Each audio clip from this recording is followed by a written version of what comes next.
Okay. Good morning, everyone.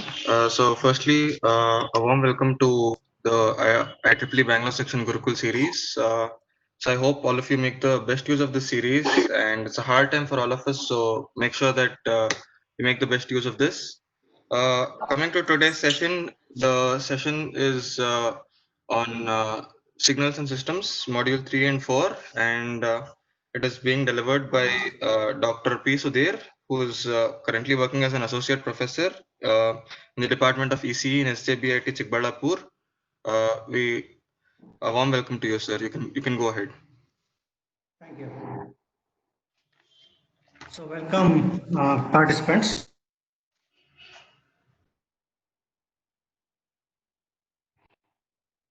So I'll be starting with the module 3. So it includes system interconnection, memoryless, causal, stable, invertible and deconvolution. And these things can be done by looking at the impulse response. Then step response will derive from impulse response. And then we'll move to continuous time Fourier series properties and basic problems. So these things are covered in module 3. So first I'll start with system interconnection. So first let's start with cascade connection of systems. So we know that from previous the two modules, we have dealt with only systems with one input and one output. Now there are many cases where we need to connect more than one systems to get the desired outputs. So one of the type of connection is cascade connection of systems. So first, let's see with continuous time systems. So a system which takes continuous time inputs, like x of t, x, y, w of t, like that. So continuous time systems where inputs are continuous time inputs. So we have an input x of t. It's fed to a system whose impulse response is h1 of t, and we get the output y1 of t. Now this y1 of t is fed as input to one more system h2 of t, giving the output y of t. So consider the cascade connection of two systems as shown in the above figure. The overall impulse is equal to convolution of two impulses. So we know that this y1 of t is equal to x of t convolution h1 of t, and y of t will be y1 of t convolution with h2 of t. So combining these two, now we input, we have y of t as input. In between there are two systems. So now I can this y of t is equal to x of t convolution h of t. So in place of y1 of t, I substitute x of t convolution h1 of t and simplified. So we get y of t is x1 of t convolution h2 of t, and that combination is again convolution with x of t. This is very properties of the convolution. So we can conclude that in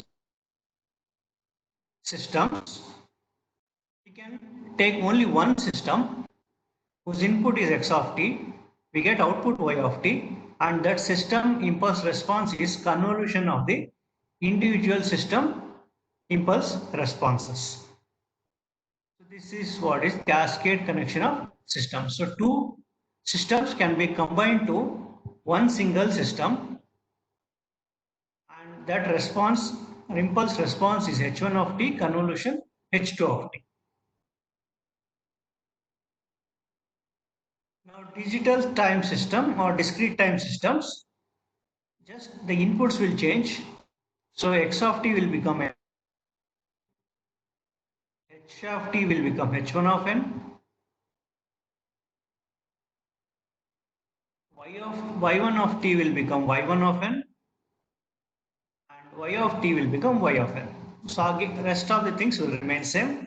So these two systems which are cascaded can be combined to only one system.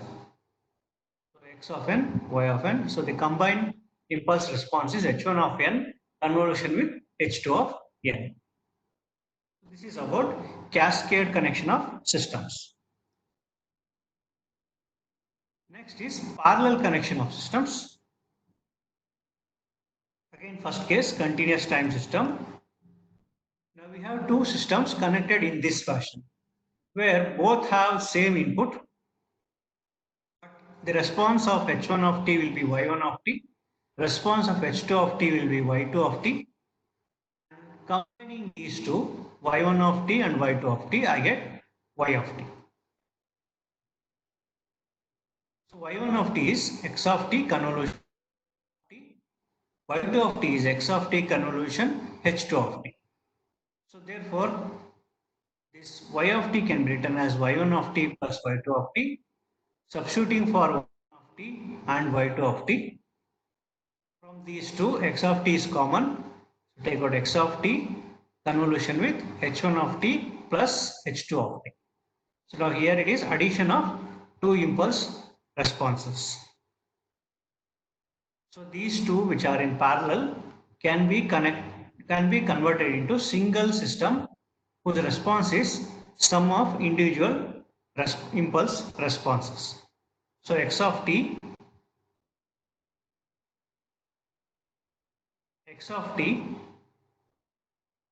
will give output y of t provided count the impulse response is h1 of t plus h2 of t. So this is the case of continuous time systems. So if you talk of discrete time or digital time systems, just replace x of n, x of t by x of n. So we have h1 of n, h2 of n, and the rest of the things remain. So whenever the systems are parallel, it is addition, and whenever the systems are in cascade, it is convolution. So keep these two things in mind. Let's see a problem on this.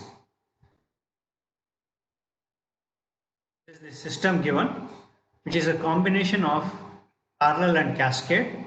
So we have to obtain a single impulse response for this overall system. So I have to replace all these 5 impulse responses by single responses. Input should remain same, output should remain same. Only these 5 impulse responses should be replaced by a single response. So we'll start with the top. So first you see these two are connected in cascade. So these two can be simplified. Then these two are connected in parallel. So those which are cascaded are converted into convolution. H1 of t convolution H4 of t. H2 of t, H3 of t are in parallel. So they come to addition. Make sure that this is plus or minus. If you see this problem, this is minus. So don't ignore this minus. Minus is not given, then this will be plus. Otherwise, the answer will change to something else. We'll see that. Now, this problem, these two you see, now they are in again in parallel. Previously, these two were in cascade, so single system. These two are in parallel, so single system. Now, these two combinations are in parallel. So these two have to be combined. So if you see this top part, convolution H4 of t is one single system. Minus, you see, this minus comes here. Minus comes here. H2 of t plus H3 of t comes here. This whole combination is converted with H5 of t because they come in cascade. This parallel will become one single system and that will be in cascade with H5 of t. Now this is the overall response of the system. Where input is x of t and output is y of t. This is a complex combination of systems can be simplified.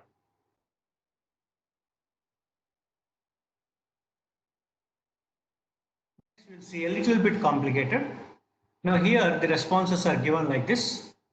So we have 3 impulse responses. One is u of n minus 2. The other is n u of n. Third one is delta of n minus 2. So if you remember this, this is step function which is starting at 2. This is a step function multiplied with ramp. So this will be a ramp starting at n equals 0. So this is an impulse which is defined only at 2. Now let's see how to obtain the overall impulse response in this system. Now here we have H2 of n and H3 of n are in cascade. They are in parallel. And that combination now will be in cascade with H1 of n. X of n, take this as x of n. So now what is the combination? Overall is equal to H1 of n convolved with this parallel combination. This parallel combination gives H2 of n plus H3 of n. That combination is convolved with H1 of n. So splitting this, H1 of n convolved with H2 of n plus H1 of n convolving with H3 of n. Now let's see what is H1 of n. Now we have convolution formula. H1 of n convolution H2 of n summation k equals minus infinity plus infinity H1 of k H2 of n minus k. Now normal formula is here it will be x, here it will be h. Here it is h1, here it is h2. So x1 in place of x of k it is h1 of k. In place of h of n minus k, here it is h2 of n minus k. So now we know what is h1 of n. So what is h1 of k? Just replace k n by k. And we know h2 of n. So wherever n is there, we have to just replace by n minus k. So now h1 of k is u of k minus 2. h2 of n minus k is n minus k into u of n minus k. So n has been replaced by n minus k. Now we have to simplify this. Now u of k into u of k minus 2. Now this combination u of k minus 2 and u of n minus 2. This is multiplication of two step functions. One is starting at 2, the other is starting at k. Will be 1 only when 2 k is in between 2 to n. This you can find out by simple sketching of step signal. One which starts at 2, the one which starts at k. K is defined only between 2 to n. Summation here now will change to k equals 2 to n minus k. Anyway, u of k minus 2 will be 1, u of n minus k will also be 1. And now the summation value will be 2 to n multiplied with n minus k. Now we have to take for this k equals 2 to n minus k. Now summation from 2 to n minus k. So this we can write like this. Now we know this is n minus k, so split it. So 2 to n and 2 to n k. Now n has nothing to do with k here. So take out n outside. So now it is like adding 1 from 2 to n. And this we retain as it is. We'll see how to simplify this later. Now let's see only this. The n has gone outside. Now it is summation of k 1 from 2 to n and summation of k minus 1 from 1 to n.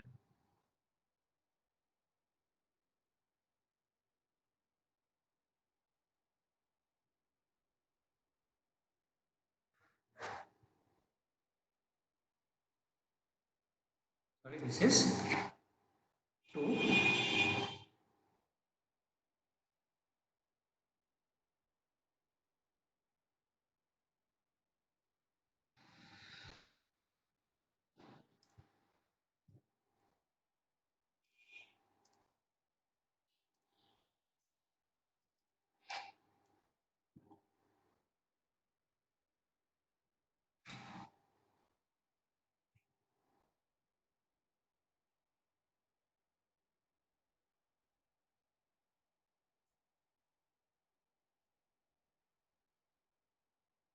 This will be n minus k.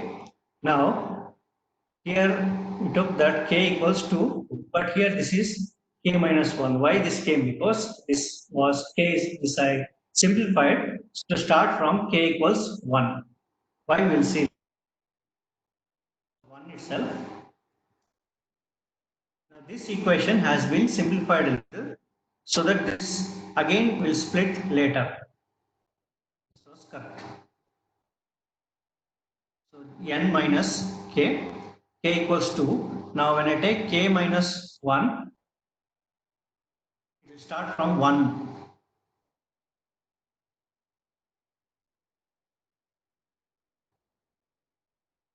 K equals 1 to n. Now if I simplify that, the first part will be n into n minus 1. N will be as it is. 1 you are multiplying 2 to n times. 1 you are multiplying. 1 you are adding. 1 you are adding to n times. So this formula will be n minus 1. Now this will be again split k equals 1 to n for k and 1 you add from 1 to n.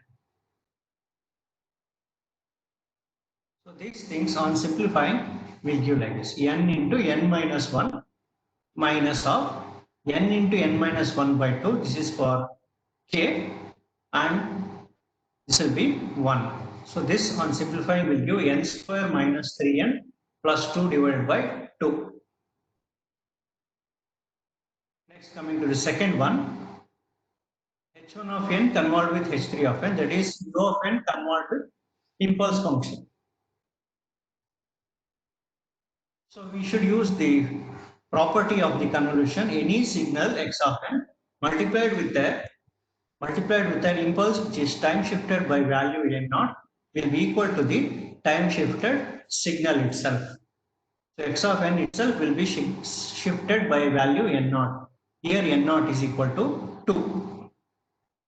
So this equation will become u of n minus 2. Already n minus 2 was there. Minus n naught minus 2. So this 2 will come here. So this signal will become u of n minus 4. So this now convolution output is u of n minus 4. So now this is from the first part, this is from the second part. Now combine them. So total impulse response is now n square minus 3n plus 2 divided by 2 plus u of n minus 4. This is the final answer for this problem.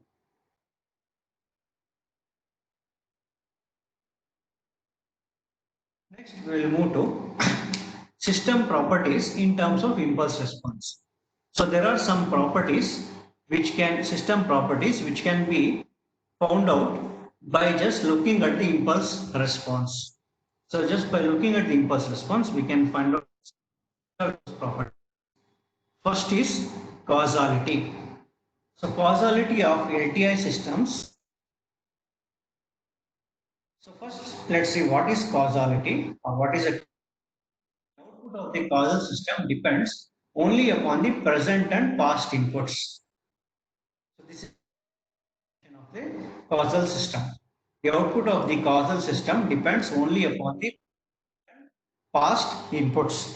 For example, the output of the causal system at n equals n naught depends only upon inputs x of n for n less than or equal to n naught. So the system should depend only on the present and past inputs. That means not on future inputs. So how do we consider the system is causal? By just looking at the LTI system or its impulse response or sample response. So we know that y of n is given function of h of n and x of n for LTI systems. So if you consider this causal or if you consider continuous time system, just look at h. If it is 0, for t is less than 0,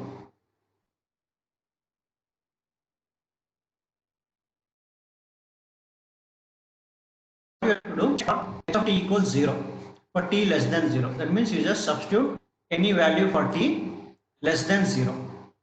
So that means negative values you put and check whether the output or the impulse response is equal to 0. If it is 0, then it is causal. If it is non-zero, then it is non-causal.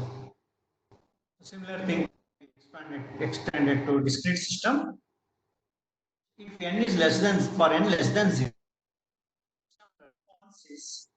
impulse response is 0, then system is causal. Else, system is non-causal. So all you need to do is, in these cases, substitute t less than 0, check the value. Substitute n less than 0, check the value and look for the condition. Next, stability. So we know that system is stable if it produces bounded output for every bounded input.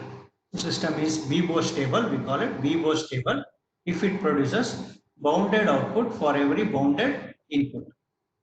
So by convolution formula, when the sum of impulse responses is finite, the output y of n is also finite. This we can find out by taking any example where the impulse response is finite and we see that output will also be finite. Thus, bounded input x of n produces output y of n in the LTI system only if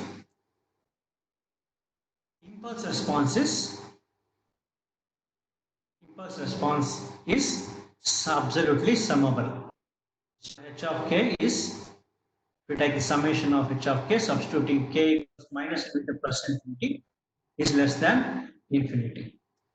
So if I check this condition and the value comes to be less than infinity, then the system is said to be stable. Taking to continuous time system, instead of summation, now here it is integration. So integrate h of tau between minus infinity to plus infinity. If the value comes less than infinity,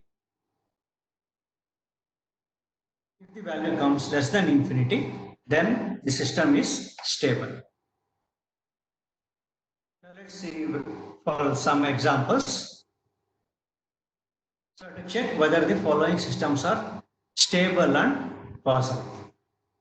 So to check for stability and causality. So h of t is given like this: e power minus 2t u of t minus 1. That means this signal h of t is an exponential signal, starts at t equals 1. So this multiplication of exponential signal with a step signal tells that this signal starts at t equals 1. So how do we check the causality?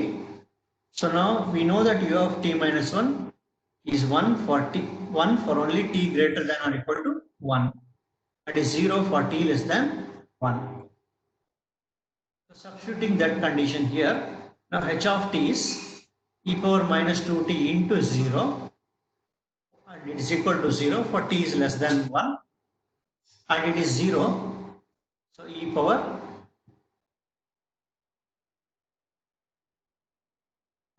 and it is for t greater than or equal to 1. So it is 1. Sorry. This.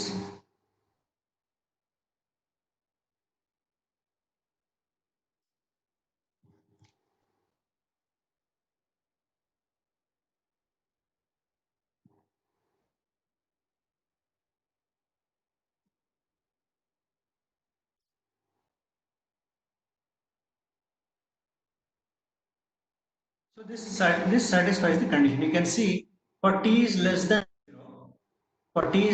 0, this factor will be 0. So it satisfies the causal criteria. That means this system is depending on values greater than 1. So the system is causal. So this impulse response has no values for t less than 1 or less than 0. So system is causal. Stability. Now if you take the formula for stability, this runs from minus infinity to plus infinity h of tau. H of tau is been replaced by power minus 2t u of t minus 1. So summation will now change from this 1 to infinity.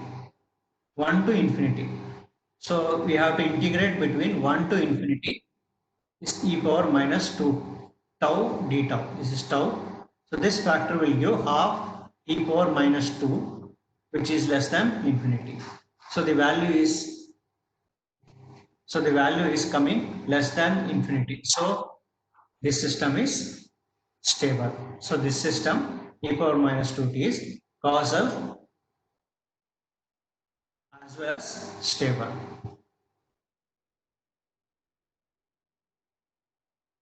Next we'll see an example. One important thing, memoryless and non-memory systems. So we know that system which can store is called system with memory, and system without memory is memoryless system. So the output depends on only present.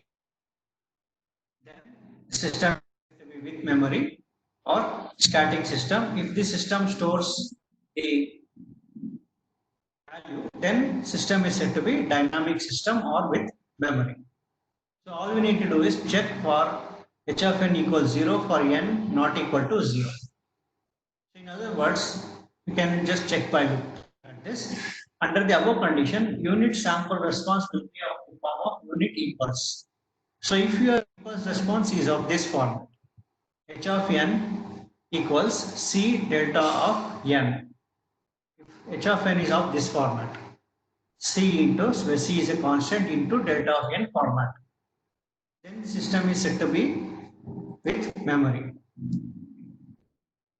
So for a system to be memoryless or static, it should have this type of arrangement.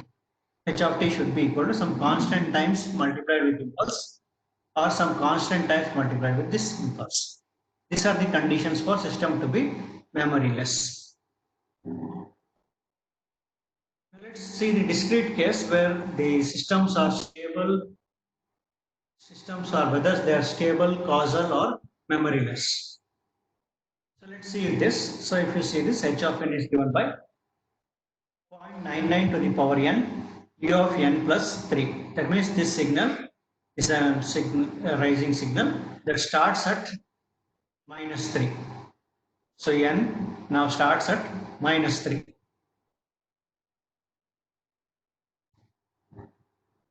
So this system is with memory because h of n is not equal to 0 for n equals 0. So you can check this. Put n equals 0. Put n equals 0. This will be 1. This will be 1. When n equals 0, this will be u of 3. So u of 3 is 1. 0.99 to the power 0 is 1. So h of n will be 1. So for n equals 0, this value is coming to be 1. So it is not equal to 0. So it is system is having memory. Next. Put n is less than 0. Because this is starting at minus 3, h of n will not be equal to 0 for n less than 0. So you can check that by putting any value for n less than 0. So if you put, say, n is equal to minus 1, this value will be 0.99 to the power minus 1, and u of 3 minus 1 will be 2. So this will be 1. So 0.99 to the power minus 1. So this will be some positive value. So h of n will not be 0 because of the presence of u of n plus 3. So this system will be non-causal.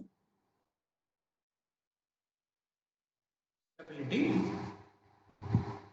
Now this system minus infinity to plus infinity 0.599 raised to k u of k plus 3. Now suppose you take n is equal to, so this should be infinity. So this instead of 5, sorry, this should be infinity. So take this 5 instead of 5, this is infinity. So this factor will be 1 for k greater than or equal to minus 3. So on expanding this from minus 3 to infinity, so I'll get like this. So first I substitute k equals minus 3, then I substitute minus 2, then I substitute minus 1 and so on. So from k equals 0 to infinity, this is geometric series.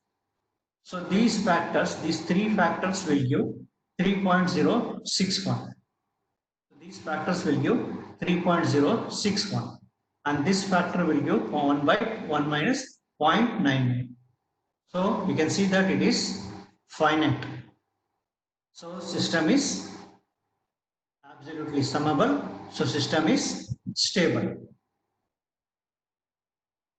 This is how the stability, causality and memory of a system can be checked.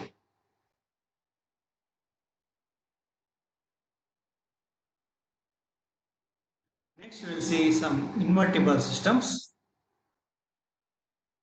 So when is a system said to be invertible? If the input of the system can be recovered from the output. So that means we have a system like squaring system. So input is squared by the system. Then we can recover the original value by taking the square root. There is an invertible system called square root. For an integration system, there is an invertible system called as differentiation and so on. So how do we check? If the impulse response of system is h of t, then impulse response of inner system will be h inverse of t. So we know by convolution y of t is h of t convolution x of t. So the process of obtaining x of t back from y of t and h of t is called deconvolution.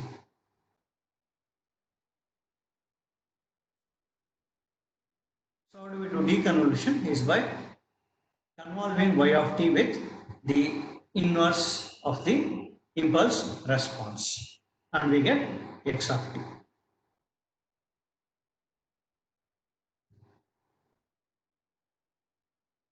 Next we move to the very important part of this module called as step response. So step response is denoted by S. So this is step response for continuous time system, step response for discrete time system. So we know that y of t is convolution tau equals minus plus infinity h of tau x of t minus tau. Now what is step response means when the input is step. So the input is step signal. That means x of t is u of t. X of t is u of t. Now u of t or u of tau is defined for tau is greater than or equal to 0. So u of t minus tau, now replace tau by t minus tau, tau by t minus tau. So the value will be 1. Now tau is replaced by t minus tau. So on simplifying, tau is greater than or equal to t. So this formula will now turn into S of t. Now y of t is nothing but step response. So step response is S of t, which is given by formula minus infinity till t. So you can see tau is greater than or equal to t. So the integration limits minus infinity to t, h of tau d tau. This is the standard formula for finding out the step response of a signal, provided you know what is the impulse response. For discrete systems, same thing is applicable except that now it will be summation. So S of n will be k equals minus infinity till n h of k. Let's see some problems on this. So the two formulas you should remember to find step response. Now let's see how to solve a problem. So we have to determine the step response given the impulse response is h of t is equal to t square u of t. So let's start with the formula. So now this is a continuous time system. So take the formula tau equals minus infinity to t. Now h of t is t square u of t. So replace t by tau. Just replace t by tau and write minus infinity till t tau square u of tau d tau. So 1 by 3 t cube u of t. So now it will become on integration. Solving this, it will become 1 by 3 t cube u of t. So this is the step response of the signal when the impulse response is t square u of t.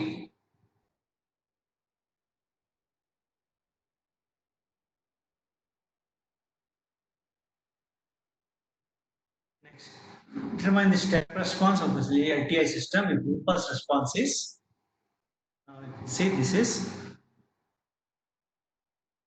3 impulses, one is at 0, the other is at 1, the other is at 2, and amplitude is 1 by 2, 1 and 1 by 2.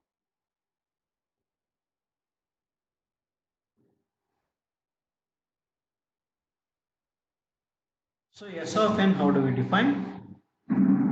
K equals minus infinity till n h of k. Now replace h of k by this factor, 1 by this. Now split it. Half is constant, then take it outside. Now you can see individually they are being taken like this. Now we know that some impulses will be step function. So this will be, so this summation, this factor will be step function u of n. This factor is impulse response starting at 1. So it will be a step function starting at 1. This is impulse starting at 2. This will be a step function starting at 2. So this is a simple way of finding the step response given the impulse response like this.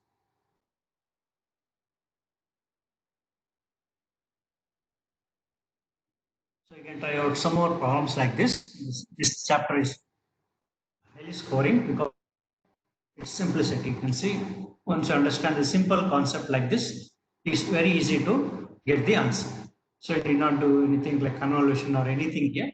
Just apply the basic knowledge of impulse and step function relationship and you can get the answer.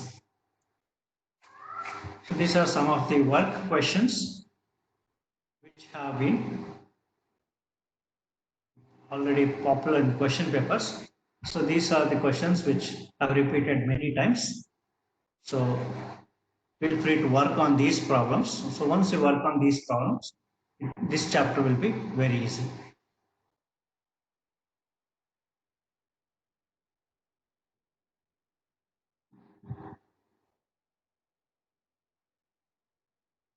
Next, we'll move to the second part of this module, that is continuous time signal analysis.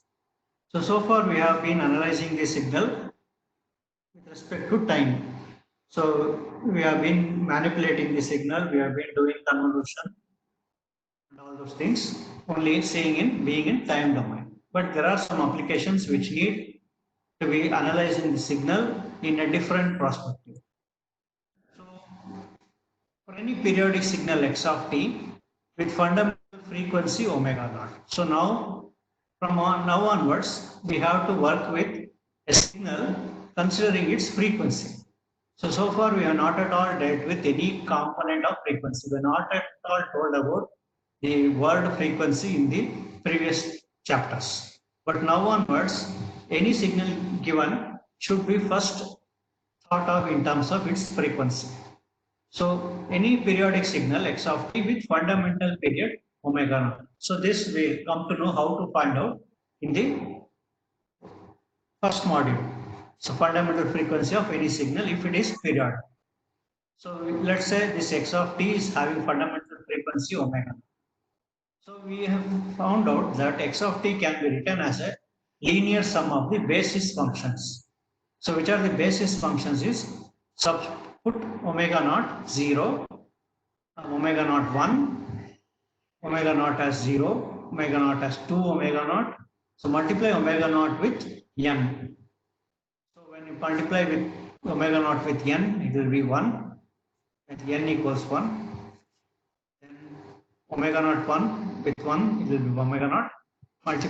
So omega naught with 0, it will be 0, so it will be 1.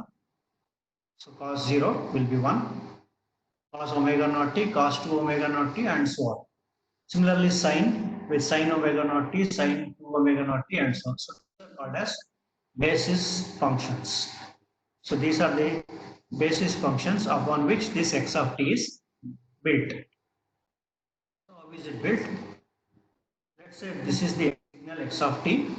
If you see this signal, it's very difficult to find out the formula for this. But if I split this signal into individual components like this, it's very easy to get the formula. So first the DC function is 1, then cos 2 pi t, cos 2 pi or 2 pi 2t, or cos 4 pi t, sin 6 pi t, sin 2 pi t. So these are the frequency components in this. So this complex signal has been analyzed and its formula has been derived like this. So how was this possible? How did I get this type of formula? So just by looking at the signal, I cannot make out anything. So how did I get this formula? So that's what is the continuous time signal analysis. And that's what makes the main signal processing applications. And let's see the purpose of Fourier series. Now Fourier series is splitting the signal into corresponding basis functions. So Fourier series is used to find the frequency components and their strengths for a given periodic signal x of t. Now what are the see these factors 1, 1, 2, 0.5, 3. This signifies the strength of the signals. And the frequency components can also be derived. So how do we derive? By using Fourier series. Now if you see this signal, it's very difficult to find out what are its frequency components, what are its strengths, only by being in time domain or by analyzing in time domain. So we need to move to frequency domain. So which are the three ways of finding out the Fourier series? So the three ways are trigonometric form, compact trigonometric form, or also called as polar form, and complex exponential form. So let's see one example for all these three types of Fourier series. First, let's start with trigonometric form. So how to evaluate the Fourier series coefficients of a signal x of t? So have a signal x of t. It can be split into its corresponding basis functions. So first a naught, which is the DC factor, then an multiplied with some cos factor, and bn multiplied with some sin factor. So we have to find out a naught, an, bn, and substitute here this formula. This is the standard formula for trigonometric form. So first we need to find out a naught. So it is given by 1 by t naught integration t naught x of t dt, where t naught is the fundamental period. Next we have to find out an, and that multiplied by 2 pi ft or 2 pi nm f naught t or m or n. So where m is a constant, then we get this. So this is the formula for an. So an can be found out by using this formula.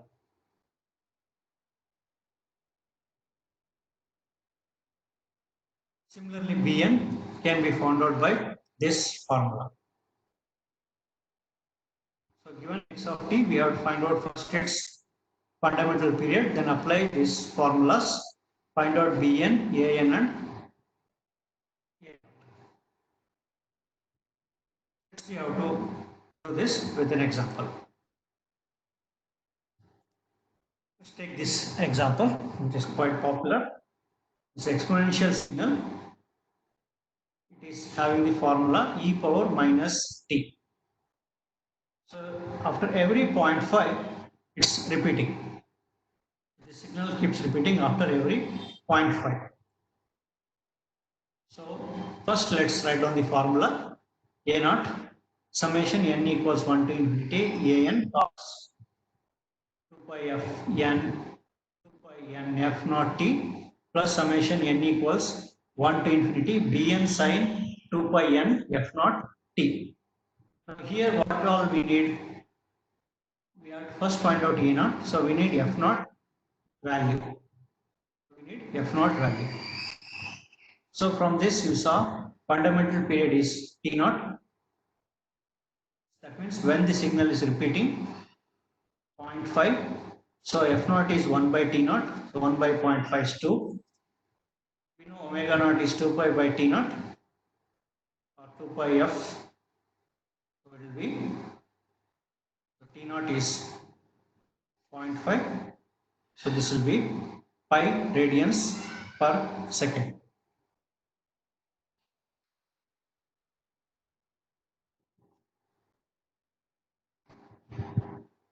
So A naught is 1 by 0.5 by the formula 0 to 0.5 e power minus t dt. So on simplifying this 0.7869. Next. AK, taking formula for AK, 1 by t or 2 by t, 2 by 0.5. On simplifying this, with this will give 1.576 by 1 plus 4 pi k whole square.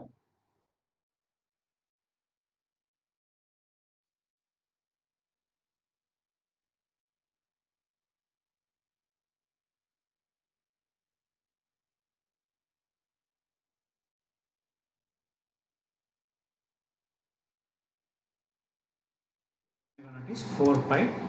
Next, take this omega naught as 4 pi. Okay. Next, bk, on simplifying this formula between 0 to 0.5, they'll get this.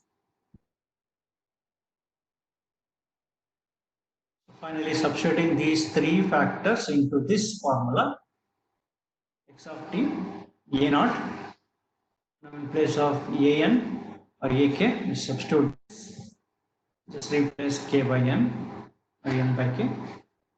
So substitute this here, cos 2 pi kt, so n replaced by k, and this is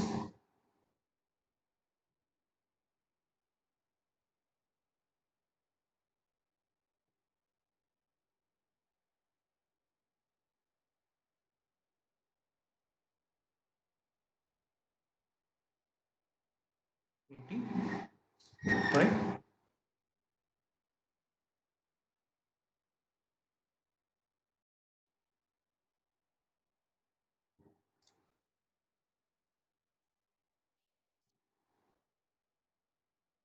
So we started with f of t.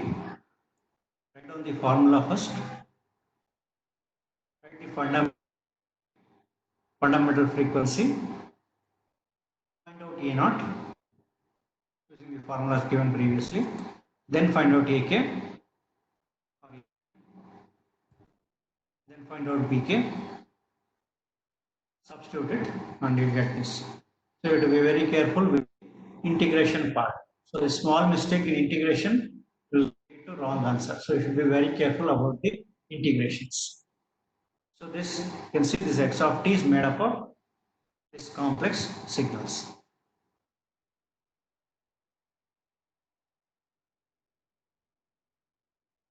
Next is compact trigonometric form or polar format. Again using single sinusoid. We can write x of t as c naught plus summation n equals 1 to infinity cn cos 2 pi n f naught t plus theta. Here now you see it is a compact trigonometric form where you just need to find out what is c naught and what is cn. Value for theta. So this can be found out by the trigonometric coefficients an and bn. So cn, c naught is equal to a naught. So you can use the previous formula itself. You can just take c naught equals a naught. Cn is given by square root of an square plus bn square. So this is already found out by the previous trigonometric form. Theta n is given by minus tan inverse bn by an.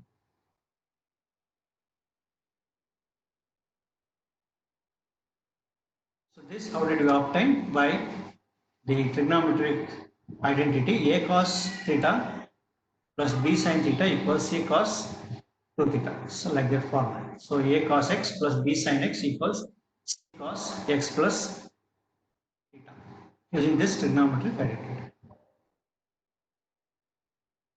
So let's see how to calculate compact trigonometric form.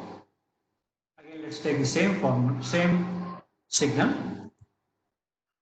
Already we have found out a naught is 0.7869. Now we need to find ck. So already we found ak. Substitute that here. bk substitute here. Now simplify this carefully and you find that answer is 1.576 by 1 plus 4 pi k whole square.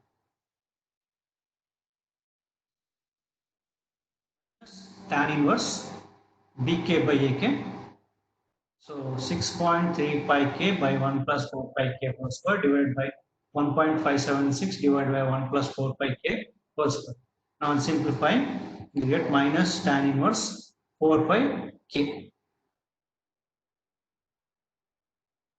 On substituting it to the standard formula, you get the compact trigonometric form of x of t is this function.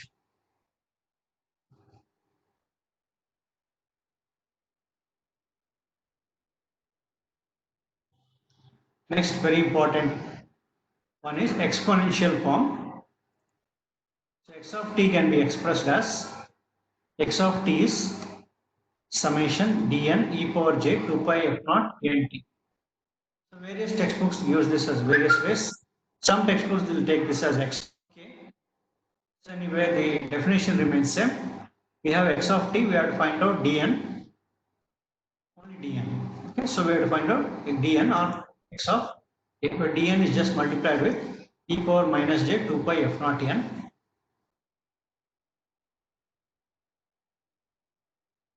Or in reverse, dn can be found out by 1 by t naught. But t naught is fundamental period. X of t e power minus j 2 pi f naught n t dt. So this is the standard formula for exponential form.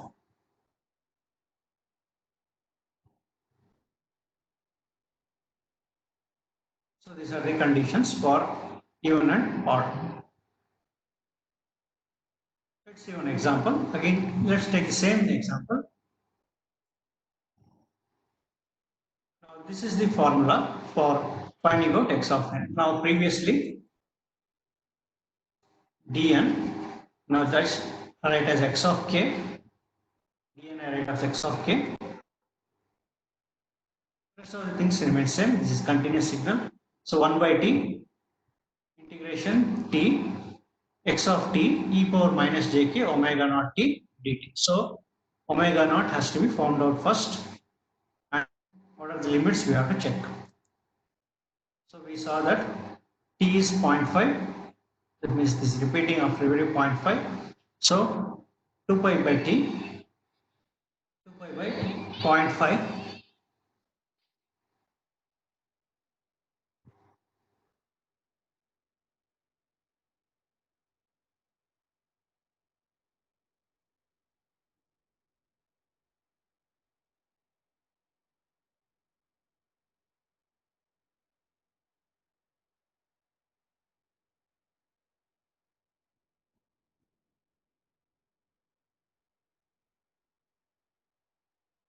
So omega naught is 4 pi.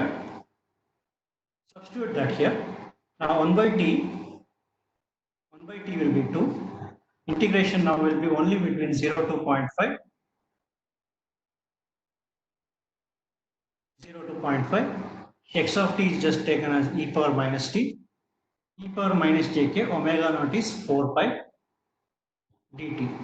Now this will become the final x of k value. Now substitute this. So this now will take the magnitude spectrum. This is one of the main questions that will be asked to sketch the magnitude and frequency spectrum. So x of k 0.7869 by root of 1 plus 4 pi k whole square. Now root of a square plus b square, a square plus b square form. We are taking the magnitude. So phase spectrum minus tan inverse of 4 pi. So here we have in this factor the complex value will be 4 pi k. So minus tan inverse of 4 pi.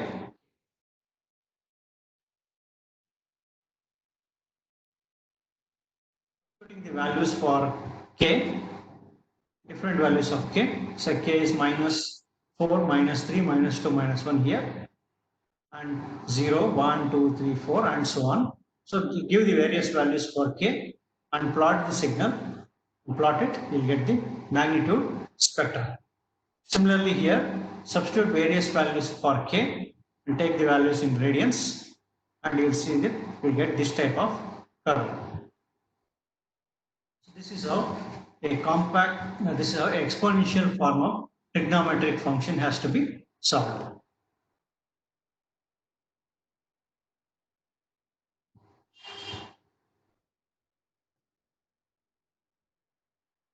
Next, we'll move to the very important part of this continuous time Fourier series properties.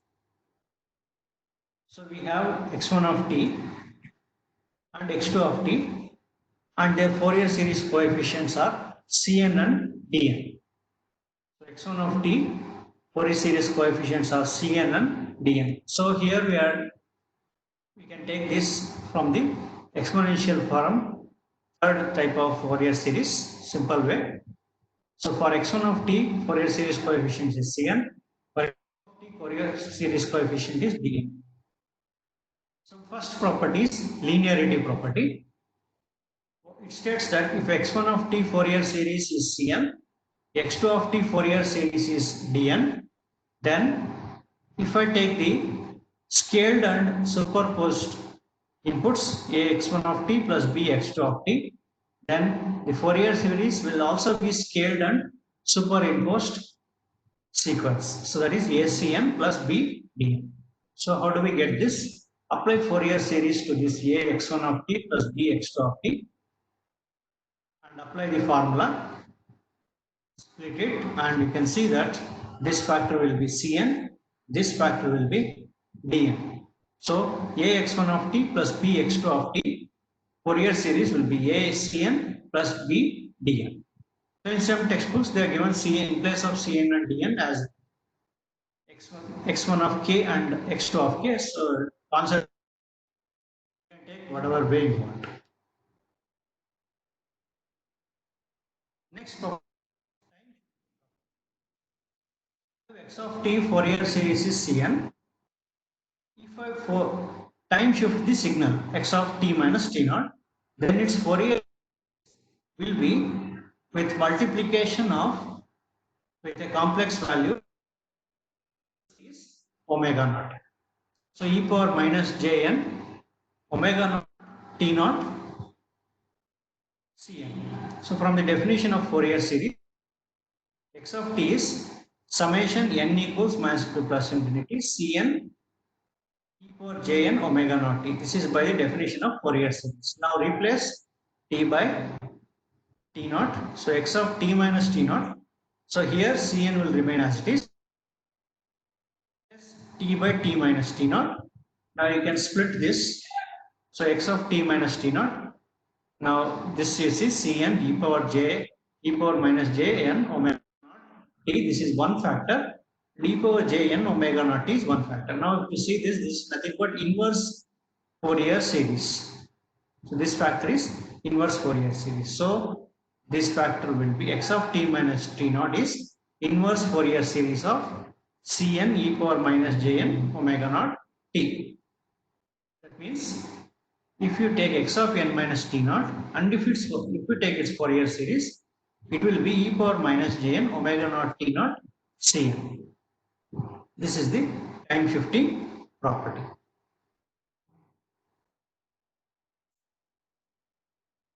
Next, time reversal property. I have a signal x of t whose Fourier series is Cn. Now if I fold it or time reverse it, so that means x of minus t, and its Fourier series is C of minus n. So from the definition of Fourier series, we have x of t, this is the formula for Fourier series. Now replace t by minus t. Replace t by minus t. So e power jn omega naught t will become e power minus jn omega naught t. Now this you substitute in place of n, you substitute minus p.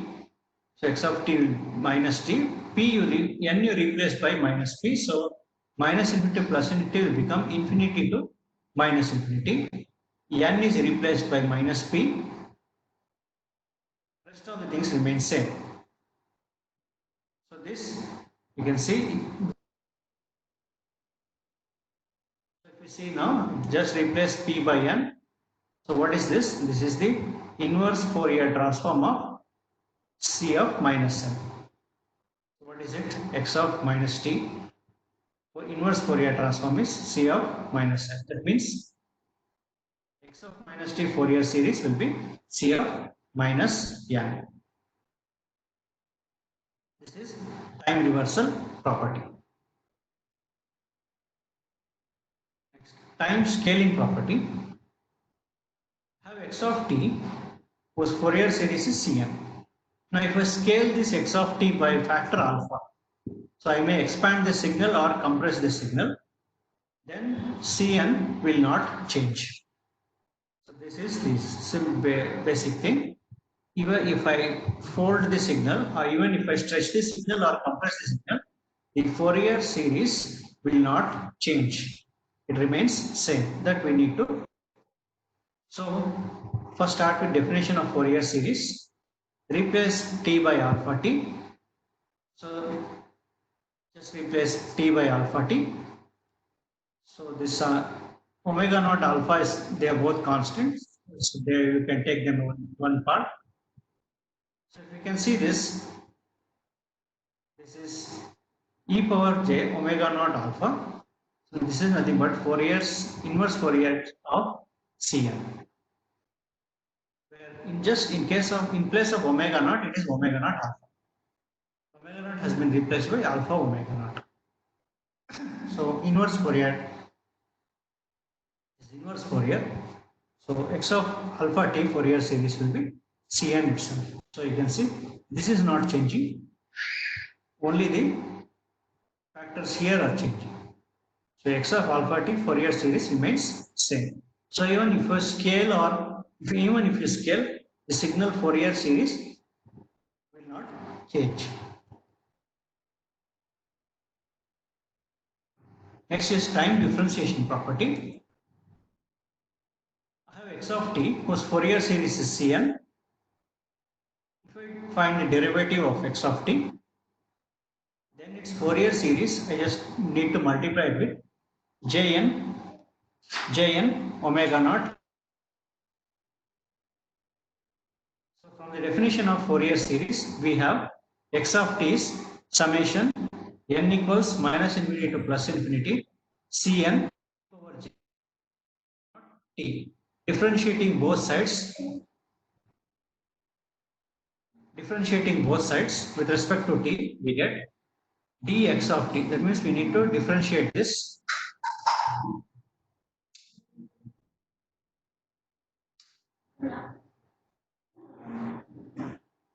So we need to differentiate both sides.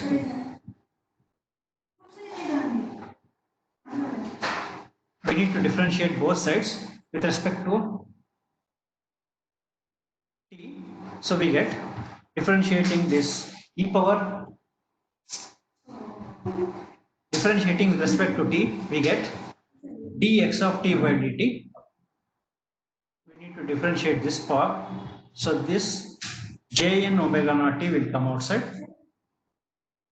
And we'll see that just omega naught has been replaced by jn omega naught. So this is the inverse Fourier series of jn omega naught c. So that is dx of t by dt is the inverse Fourier transform of jn omega naught cn.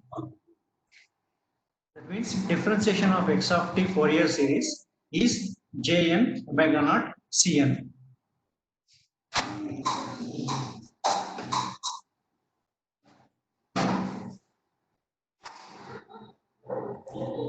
Next is time integration property.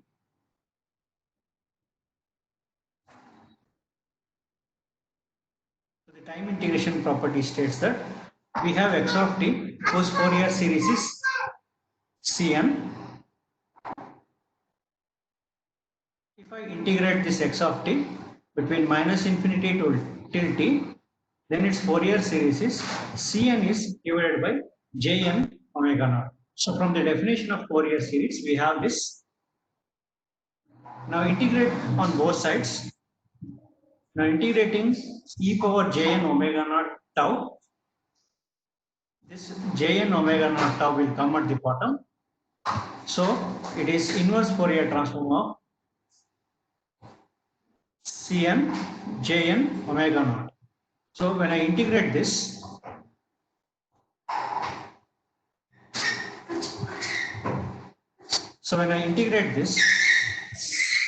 x of tau, I get Fourier series as cn by jn omega naught. Provided cn is c0 is 0. So this proves time integration property. Next, convolution theorem property.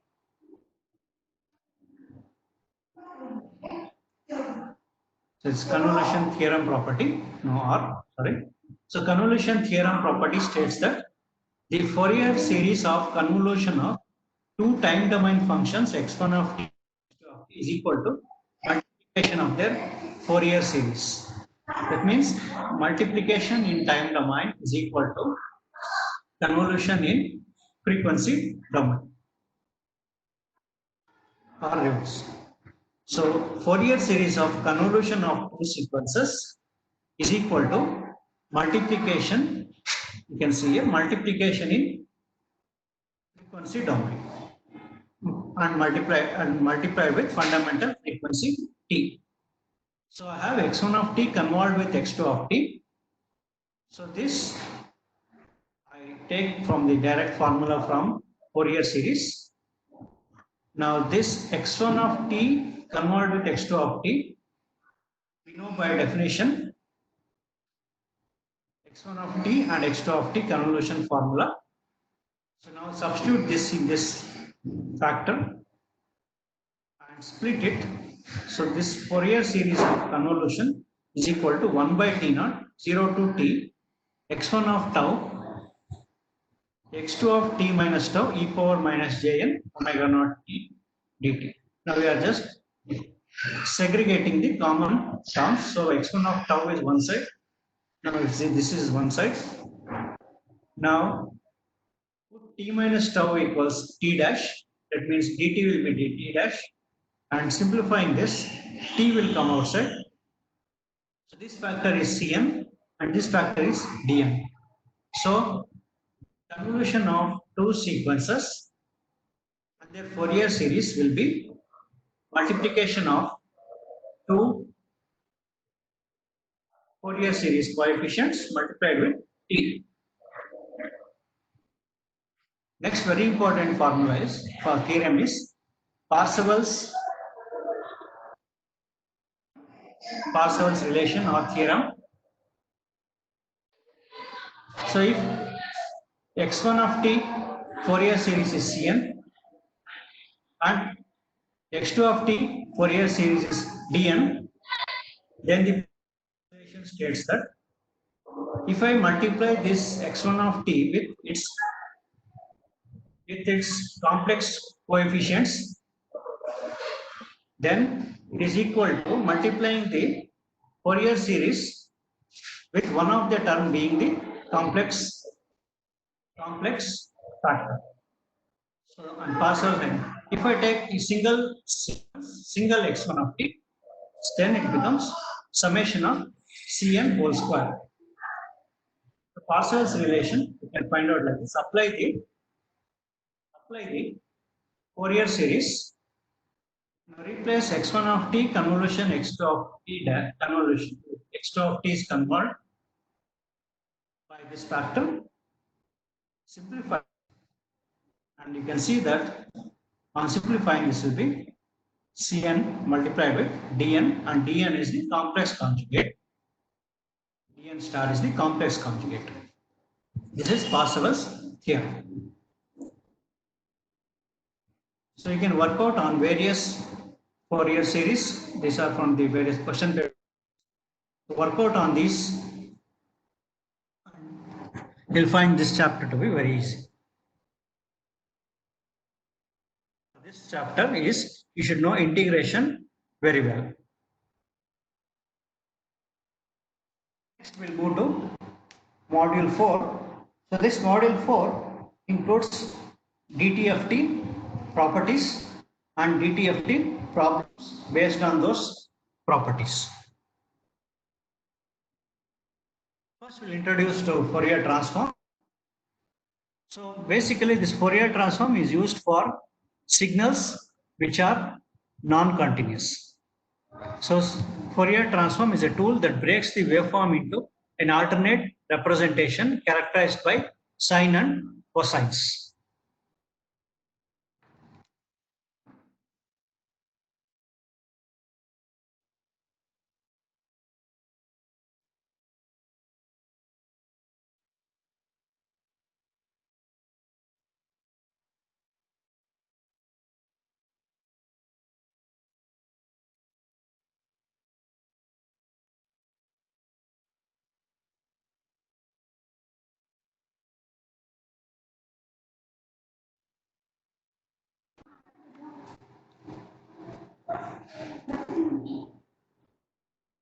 So the Fourier transform shows that any waveform can be written as the sum of sinusoidal functions. So the Fourier transform of a signal g of t is given by g of f, and the formula is like this.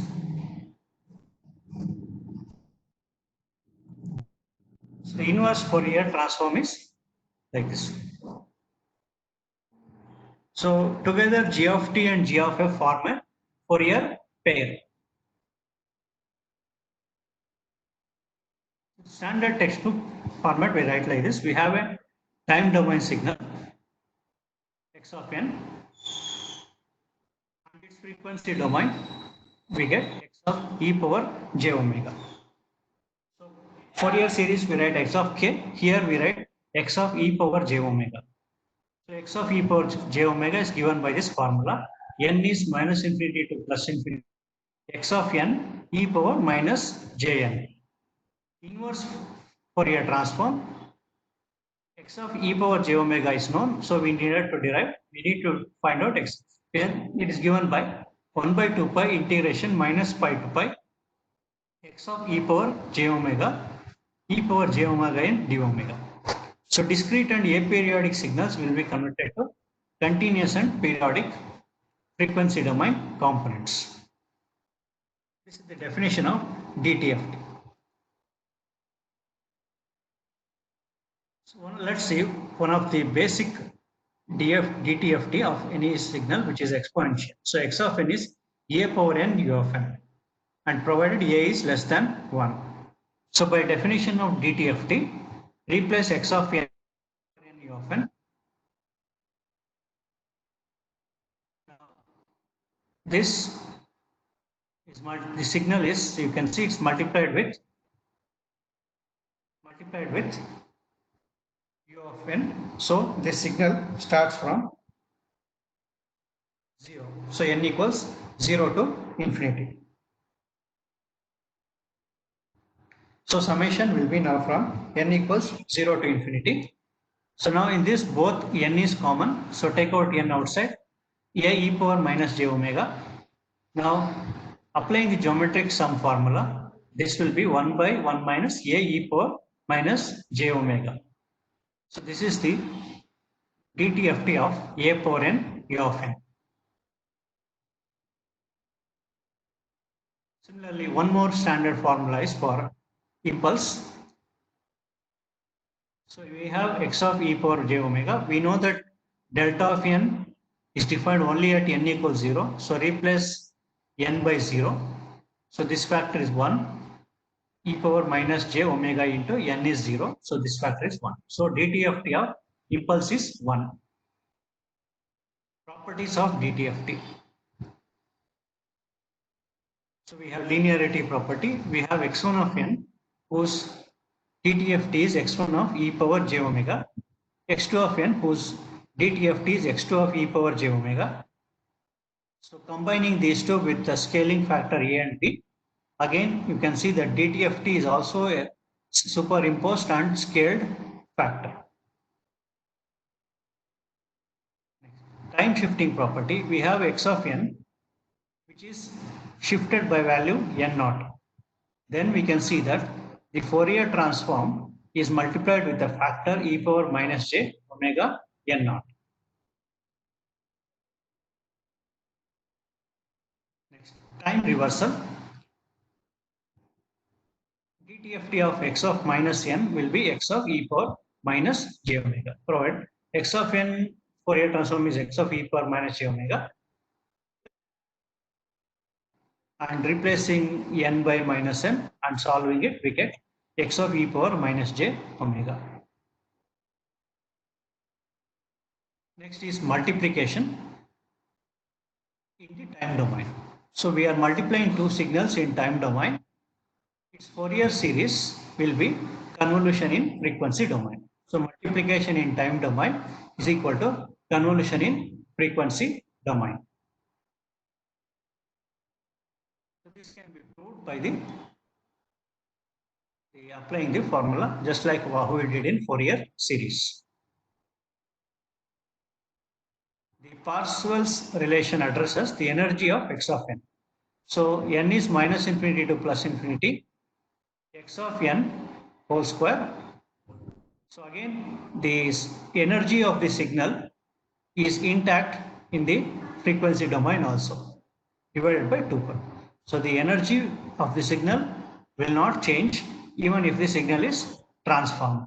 So the energy in the time domain is equal to the energy in the frequency domain. That's what is Parseval's relation. Next, differentiation.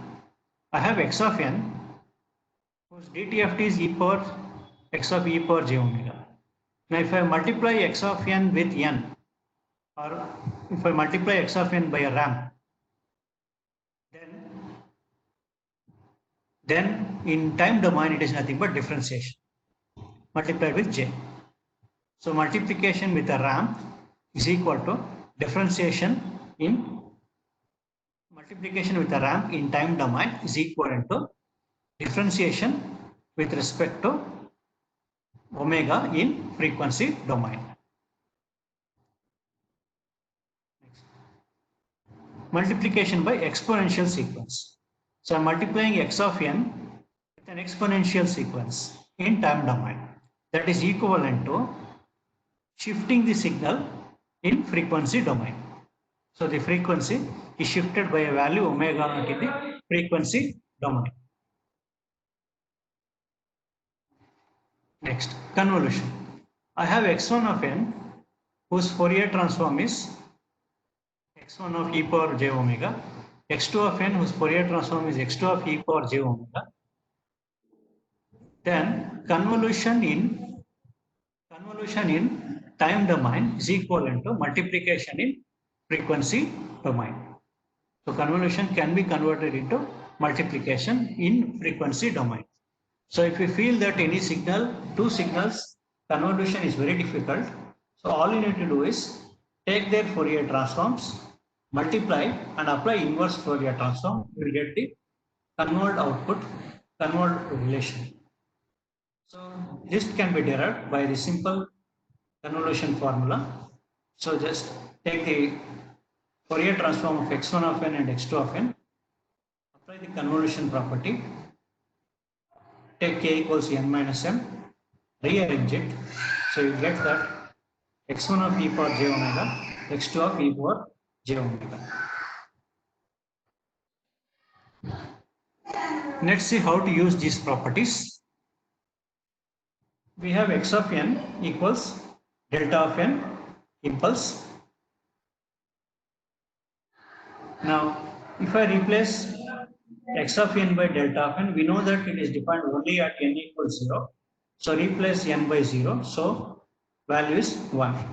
So that means your impulse function dt of t is 1 for all the frequencies. So whatever may be the frequency, the value will be 1. Let's see, very important property of dt of t is duality property. I have x of t whose dt of t is x of omega. Then x of t, this is dt of t of, this is dt of t with respect to t will be 2 pi x of minus omega. So how do we prove this? We start with inverse Fourier transform of t. This is the inverse Fourier transform formula. Just replace t by minus t and multiply both sides by 2 pi. So here 2 pi will cancel. So this side 2 pi x of minus t and this side x of u e power minus j ut du. So now this change t to omega yield 2 pi x of minus omega. Replace t by omega and you can see that this is nothing but x of t, Fourier transform of x of t. So just write t by minus omega. So x of t dual is 2 pi x of minus. This is a very important property. Problem will be asked on duality property. So how to use this property in finding out the dt of t of step function. So now what is a step function? So before that, let's see what is a signum function. So signum function is defined as, it's a signal which is -1 for x less than 0, 0 for x equals 0 and 1 for x greater than. So this is the signal. So you can see that this is almost resembling like a step, that this factor should be 0. If it is this part is this 0, then the function. Yeah. Any problem?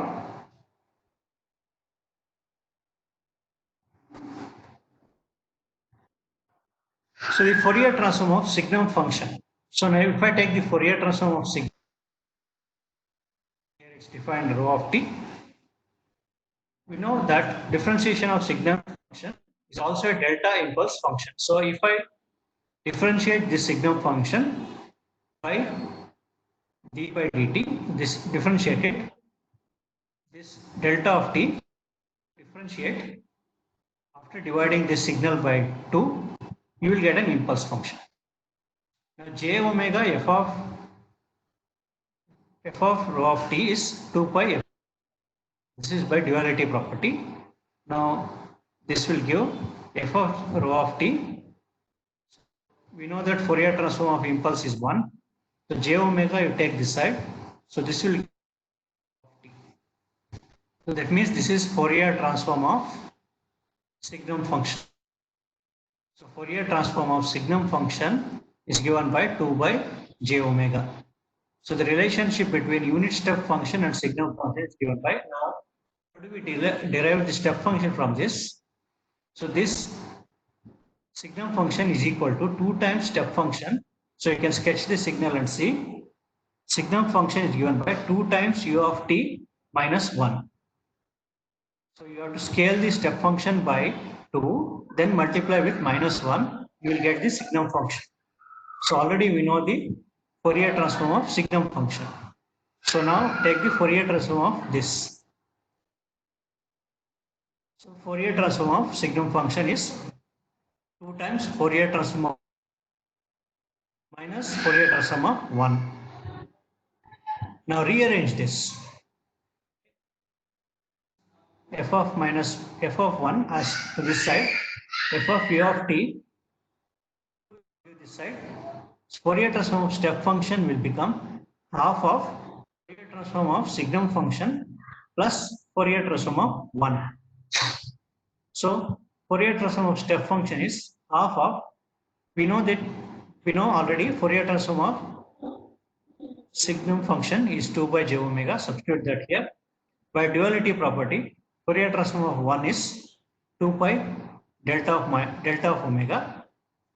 So 2 cancels. So Fourier transform of step function finally 1 by j omega plus pi of impulse of with respect to omega. So this is the way we should use the duality property to find dtft of the step function. Remember, this is a very important problem that uses duality, and 99% this type of problem, this derivation will be asked. Let's see some basic signals for which we can apply DTFT. So consider a rectangular pulse. Now you have a discrete signal like this. So this n equals 2, n1 equals 2. Now we have x of n. Now here 0, 1, 2, minus 1, minus 2. So n, that is fundamental period is 2.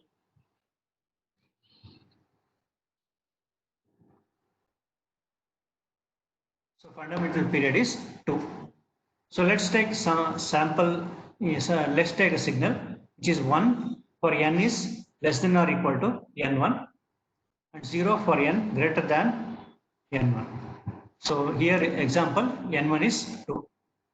Now if we take its Fourier transform, x of e power j omega is summation n equals minus n1 to n1 e power minus j omega n. So its amplitude is 1. So now this I can simplify to 2 parts and split it, and finally write it this, simplify this and write it in terms of sign values. So this one simplifying this, and this factor will be sign factor, and this factor will be also a sign factor. This will be with frequency omega by 2, and this will be with frequency omega multiplied with n1 plus half. So a rectangular pulse DTFT is like this. It's a very important problem. So in exam, they may ask this problem with arbitrary n1 value.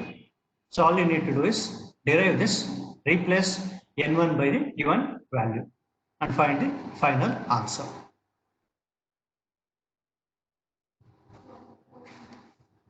Let's see the Fourier transform of unit impulse train. This is very important problem. This is very important even for the next principle of communication systems, where we will be using this. Consider an impulse train. We have a train of impulses. Now this is time domain. In place of t, you can write as n, and this will become discrete time impulse train. So this is applicable for both discrete as well as continuous. So we have the discrete time or continuous time impulse train. Take the Fourier series of it. We know its fundamental frequency is T naught. Therefore, using results from the last slide,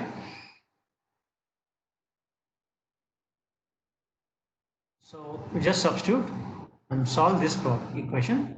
So this will be omega naught delta of omega naught into omega. That means you are multiplying a impulse function with value omega naught. So amplitude will become omega naught, and its It is again an impulse function with frequencies separated with frequencies omega naught. This is what is Fourier transform of unit impulse train, and it is very, very important for the communication systems, understanding of communication systems part. Let's see use the definition determine the detailed following sentences. So now I have x of n is 0.5 raised to n u of n. So we know already a power n u of n dt of t is 1 by e power j 1 by 1 minus a e power j minus. So just replace 0.5 a by 0.5. 1 by 1 minus 0.5 e power minus j. Next is I have 2 power n u of minus. So 2 power n u of n u of minus n. Now if you see, this is step function which is running in the left side, that is from 0 to minus infinity. So now x of omega is summation n equals 0 to minus infinity 2 power n e power minus j omega n. This is dt of t of 2 power n. Now this runs from 0 to minus infinity, so you have to convert it from left side to right side sequence. So just replace n by minus n. So summation will become now from 0 to infinity, n is turned to minus n, minus j omega n has turned to j omega n. Now on solving this, you can see again this is of the format a power n format. So again by geometric series, this will be 1 by 1 minus 0.5 e power j omega. So all I need to do is make some slight modification in this question itself so that we get the final answer. Next is x of n is 2 power mod n. Now that this means that it's defined for both positive as well as negative. So you need to apply geometric series on both sides. So 2 power n equal from 0 to infinity and from minus 1 to minus infinity. This is left side sequence, this is right side sequence. So to solve this, they do not converge. They do not converge. So dt of t does not exist for this type of sequence. So you can keep a note. dt of t exists only when converging. So this signal will not converge. So dt of t does not exist. So see some more problems on this. What is convergence and some more on things in the textbooks you will come to know. Next. 3 into 0.8 power minus n mod n cos 0.1 cosine. Cosine is e power j minus j theta divided by 2. So cos, I split it into 2 parts. So you can see that divided by 2 is here. Cos I have split e power j pi n. Here it is e power j 0.1 pi n. So cos function has been split. So I have x of n splitting this cos. I am solving it. So this becomes. You can apply. You can see here it is already. This part is a power n. So go on simplifying this. So we'll get x of omega. So a power n, and if you take u of minus n minus 1, that is left sided sequence, dt of t will be minus e power j omega by e power j omega minus a. So this use these two here and we'll get this answer. This is a little bit complex, but if you see this, if you analyze cos in terms of e power, this will be very easy on knowing these two. So by experience and practice, things will be known. So practice, and if you can find out the answer very easy.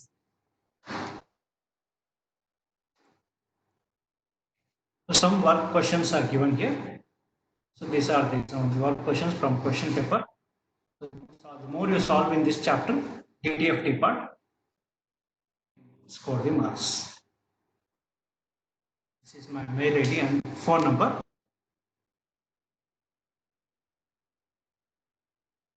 Thank you.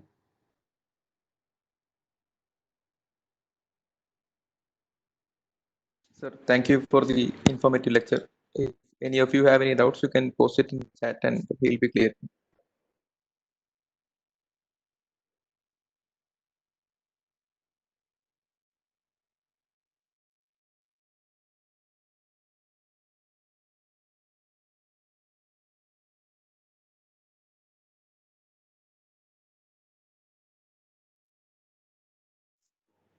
Hello, sir. Well, sir. Sir, there is a doubt. In communication, we are taking positive and negative frequency, but we know that negative frequency does not exist. Then also we are using negative frequency. So why we use negative frequency? That's just by taking analyzing that positive frequency and negative frequency. Positive frequency, we cannot solve the problem. Okay, so the problems by just taking positive frequencies will not give the required answer. So maybe we may observe that some sequence may converge or so on like it may happen. So the values may go up to infinity, or the final answer may go to infinity. But majority of the cases, if you take even negative, if we analyze using negative frequency, we'll get the perfect answer.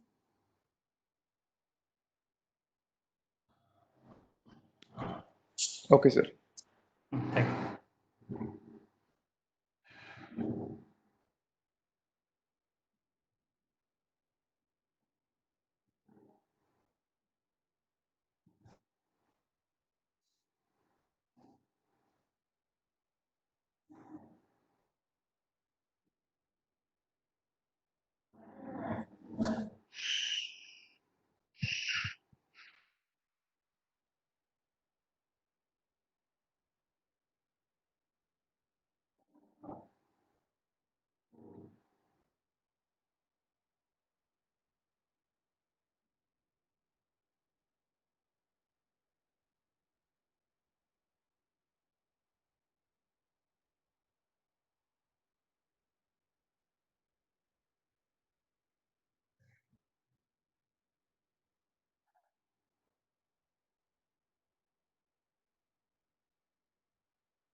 Sir, I think there are no more questions. So if you are done, you can stop the Yeah. class.